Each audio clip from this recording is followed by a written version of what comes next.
Benjamin Lucas. Bonsoir. Merci d'être sur le plateau du 120 minutes, député écologiste NFP des Yvelines. Hypothèse Bernard Cazeneuve, souvent évoquée cette semaine, et ce soir, François Ruffin sur BFM TV appelle Emmanuel Macron à donner sa chance à Lucie Castet. En fait, on n'avance pas. Non, parce que le président de la République n'avance pas. Vous savez, moi, je suis un parlementaire extrêmement frustré. J'ai été réélu le 7 juillet. C'était des vacances. Oui, mais non, ça aurait pu enchaîner. La coalition à laquelle j'appartiens, le Nouveau Front Populaire, avait une majorité relative. Moi, j'étais prêt à travailler tout l'été pour qu'on améliore le quotidien de nos compatriotes, qu'on prépare la rentrée scolaire. La gratuité des fournitures, par exemple, c'est une de nos dispositions. L'abrogation du choc des savoirs qui trie les élèves de façon indigne et qui est combattue. Qu'on augmente le SMIC à 1 600 € et qu'on abroge la réforme des retraites. On aurait pu faire tout ça. Et j'aurais pu venir là sur votre plateau ce soir, proposer aux Français de juger un bilan de la coalition arrivée en tête. Le président de la République a tout bloqué. Et aujourd'hui, on est dans un espèce de casting farfelu.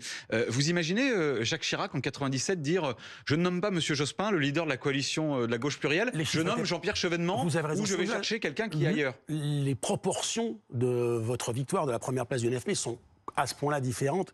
Je ne sais plus exactement, mais Lionel Jospin, il y a plus de 300 députés pour lui. Bien sûr, mais en l'occurrence, la démonstration que je voulais faire, c'est que ce n'est pas à celui qui a été battu, et Emmanuel Macron, tout le monde s'accorde à le dire, son camp a été nettement battu. Aux élections européennes, aux élections législatives, les Français ont souhaité une cohabitation, notamment pour abroger la réforme des retraites. Ce n'est pas au battu de désigner le vainqueur. Ce n'est pas à celui qui a perdu de désigner qui incarne l'alternance. Je vous entends. C'est pareil, ce que vous dites est logique, tout comme il est logique de respecter la Constitution qui dit c'est au président de la République et au président de la République seul de désigner le Premier ministre. De nommer, pas de choisir. Et il le nomme sur la base d'une réalité politique. C'est pas au président de la République d'interpréter la réalité du Parlement. C'est au Parlement de s'interpréter lui-même. La séparation des pouvoirs, ça compte. Et donc le président de la République, dans une cohabitation, il nomme celui ou celle qui est choisi par la coalition arrivée en tête. Et puis ensuite, il se passe au Parlement ce qui doit se passer. En même temps, avec Bernard Cazeneuve, ce sera aussi une cohabitation. Mais écoutez, je ne sais pas parce qu'on dit le Premier ministre, il est logiquement, c'est le vocabulaire qu'on emploie, le chef de la majorité. Si M. Cazeneuve était nommé, j'aime pas faire de la fiction, mais vous m'y invitez et je veux vous faire plaisir et donc je vais répondre à cette. C'est gentil, c'est assez rare. Oui, on est constructif, vous savez. Si M. Cazeneuve est nommé, il aura contre lui, de fait, nous par principe, celles et ceux qui soutiennent Lucie Castet. Moi, je censurerai tout gouvernement qui ne serait pas dirigé par Mme Castet pour une question simple, qui est le respect des urnes, le respect du Parlement. Du Parti socialiste. Le respect du Parlement. Non, il est membre d'un parti, la Convention, qui n'a pas de député. Mais on sait très bien d'où il vient et candidate qui est proche. Et j'étais d'ailleurs, moi, aux universités d'été du Parti socialiste, j'ai été invité. Les militants et les dirigeants socialistes, dans leur immense majorité, soutiennent Mme Castet. Elle est la candidate de notre coalition. C'était rappelé par Najat Vallaud-Belkacem il y a un instant. Mais imaginons, M. Cazeneuve est désigné Premier ministre. Il aura contre lui, je l'espère, l'extrême droite. Je l'espère, la droite, il aura contre lui... Ça a été un ministre de l'Intérieur plutôt salué pour ses actions. Il aura contre lui l'ensemble des parlementaires qui sont attachés au respect du Parlement, au fait que le président de la République ne peut pas faire son marché parmi nous, et donc il sera finalement uniquement le chef de la Macronie. Et je veux le dire très simplement, Olivier Faure l'a dit dans son discours hier aux universités d'été du PS. La stratégie du président de la République, elle consiste à fracturer le Nouveau Front Populaire pour revenir finalement dans le duel qu'il avait avec Mme Le Pen et pour prolonger son bail à la tête du pays, pour prolonger son influence sur la politique du pays. Donc l'inverse d'une cohabitation. Si le président de la République reconnaît le résultat des urnes et souhaite, comme nous le souhaitons, comme les Français le souhaitent, une cohabitation, alors il nomme celle qui est proposée par la force qui peut incarner cette cohabitation. Vous parlez de ce qui s'est passé à l'université du PS. Je vous propose une séquence Clémentine Autain qui s'adresse à celles et ceux du Nouveau Front Populaire qui seraient tentés de dire oui à Emmanuel Macron et surtout d'appliquer sa politique. Voici ce qu'elle dit. L'idée que Bernard Cazeneuve ou d'autres, Karim Ouamran ou d'autres, puissent accepter d'être Premier ministre dans ces conditions pour non pas assurer la stabilité du pays, mais pour assurer la continuité de la politique d'Emmanuel Macron. Eh bien moi je vous le dis, ça ce n'est pas acceptable et nous ne l'accepterons pas. Et vous ne l'accepterez pas. Et vous ne l'accepterez pas. Car nous ne voulons pas de sa politique. Mais je ne dis pas que tu le feras, Karim. Exactement. Et alors Karim dit qu'il ne le fera pas. Donc nous ne le ferons pas.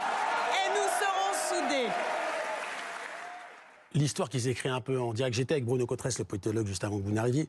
Et on disait, il y a un sentiment de défiance généralisée. Quand on voit ce type de scène, en fait, on comprend que les Français sont à la fois défiants et à la fois perdus. On a le sentiment que les majorités, les partis se divisent, s'opposent pour de bonnes ou de mauvaises raisons et qu'au final, ça n'avance pas.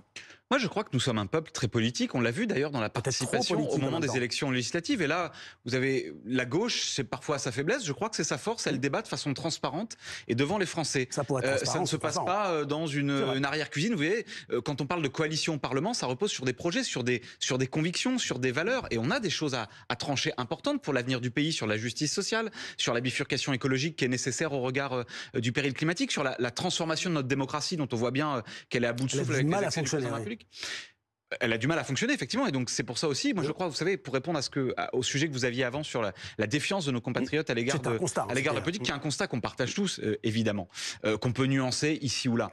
Ce qui, à mon avis, rétablit la confiance, c'est quand nos compatriotes auront le sentiment que quand ils vont voter, ça sert à quelque chose. C'est l'une des raisons change quelque chose. C'est là où le président de la République, il a une responsabilité fondamentale. On a eu une participation aux élections législatives comme jamais. On a eu un barrage républicain qui a fonctionné, et je me demande pour combien de temps encore, mais qui a été incroyable dans son ampleur, qui nous oblige et qui nous émeut. Et donc notre responsabilité, c'est de montrer que l'alternance est encore possible dans ce pays, qu'en fait Emmanuel Macron en 2017 a voulu nous faire croire qu'il n'y avait plus de gauche, il n'y avait plus de droite. Eh bien si, ça existe. Et moi je crois en l'alternance. L'alternance, c'est ce qui permet qu'un projet qui repose sur des convictions, sur des valeurs, sur une vision de la société puisse s'appliquer, puis ensuite les Françaises et les Français soit le sanctionnent s'ils ne sont pas d'accord, s'ils ne sont pas contents, soit le reconduisent au pouvoir. C'est comme ça que ça peut fonctionner correctement, et surtout c'est comme ça qu'on peut apporter des réponses aux urgences du quotidien de nos compatriotes et aux grands défis qui se posent pour l'avenir du pays. Je vous poserai la question dans un instant, mais à la base de cette paralysie ou de cette incapacité pour le NFP à aller au pouvoir, il y a peut-être le problème LFI. Aujourd'hui, les députés LFI ont appelé les parlementaires à destituer Emmanuel Macron pour défendre la démocratie.